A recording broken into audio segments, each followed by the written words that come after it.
எதை பற்றி பார்க்கப் போகின்றோம் என்றால், மந்திரங்களிலேயே மிகவும் மேலான மந்திரமாகிய காயத்ரி மந்திரத்தை பற்றி தான் பார்க்கப் போகின்றோம். காயத்ரி மந்திரத்தை தாய் மந்திரம், குரு மந்திரம் என்றும் சொல்வார்கள். அனைத்து மந்திரங்களிலும் இந்த மந்திரம் மிகவும் மேலானது. எனவேதான் கிருஷ்ண பகவான் இந்த பகவத்கீதையில் இந்த மந்திரத்தை சொல்லும் பொழுது காயத்ரி மந்திரங்களில் நாம் காயத்ரி என்று சொல்லப்படுகின்றது. இந்த மந்திரம் ஜபிப்பவர்களுக்கு ஆகர்ஷண சக்தியை அதிகரித்து அவர்களுடைய ஆயுளை அதிகப்படுத்தக்கூடிய ஒரு நல்ல சக்தி வாய்ந்த மந்திரமாகும். இந்த மந்திரம் காலை, மதியம்,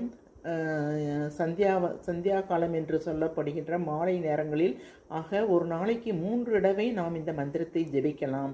ஆரம்பத்தில் 27 முறை இந்த மந்திரத்தை ஜெபிக்கலாம்.